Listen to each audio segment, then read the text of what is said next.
ఈ అబ్బాయి తన గర్ల్ ఫ్రెండ్ పై ఉన్న అనుమానంతో ఆ అమ్మాయి సూట్ కేస్ లో దాక్కుంటాడు. ఆ అమ్మాయి ఏమీ ఆలోచించకుండా ఆ సూట్ కేస్ ని తీసుకుని బయటకి వెళ్లిపోతుంది. ఆ తరువాత ఈమె తన ఫ్రెండ్స్ తో కలిసి ఆ సూట్ కేస్ ని బండి వెనకాల వేస్తుంది. అప్పుడే వీళ్ళకి ఎవరో అరవడం సౌండ్ వినిపిస్తుంది. అయినా కూడా ఈ అమ్మాయిలు పెద్దగా పట్టించుకోకుండా వీళ్ళంతా కలిసి ఒక పెద్ద విల్లాకి వెళ్తారు. అప్పుడే బయట ఒక అబ్బాయి సౌండ్ రావడంతో సూట్ కేస్ లో ఉన్న ఈ అబ్బాయి మెల్లిగా బయటకి చూస్తే అమ్మాయిల ముందర ఒక అతను డాన్స్ చేస్తూ ఉంటాడు. ఇది చూసిన ఇతనికి పిచ్చ కోపం వస్తుంది. అప్పుడే ఇతనికి తన పక్కనే ఉన్న సూట్ కేస్ లో నుంచి ఇంకొకతను చూస్తున్నట్లు తెలుస్తుంది. అతను కూడా తన గర్ల్ ఫ్రెండ్ ని చెక్ చేయడానికి సూట్ కేస్ లో వచ్చుంటాడు. దాంతో వీళ్ళిద్దరూ కలిసిపోయి ఒక టీం లాగా కలిసిపోతారు. అక్కడ అమ్మాయిలందరూ ట్రూత్ ఆర్ డేర్ గేమ్ ఆడుతూ ఉంటారు. అప్పుడే ఒక అమ్మాయి తను మొదటి కిస్ చేసింది బ్లాకీని అని చెప్తుంది.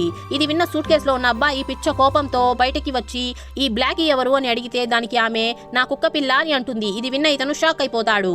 అప్పుడే ఒక్కొక్క సూట్ కేస్ లో నుంచి అందరి అమ్మాయిల బాయ్ ఫ్రెండ్స్ బయటకి వస్తారు. దాంతో తమని అనుమానించి మమ్మల్ని చెక్ చేయడానికి మీరు వచ్చారా అని చెప్పి అమ్మాయిలందరూ అబ్బాయిలకి బ్రేకప్ చెప్పేస్తారు. వీళ్ళల్లో అమ్మాయిలు చేసింది కరెక్టా, అబ్బాయిలు చేసింది కరెక్టా కామెంట్ చేసేయండి. వీడియో నచ్చినట్లయితే లైక్ చేసి ఛానల్ ని సబ్స్క్రైబ్ చేసుకోండి.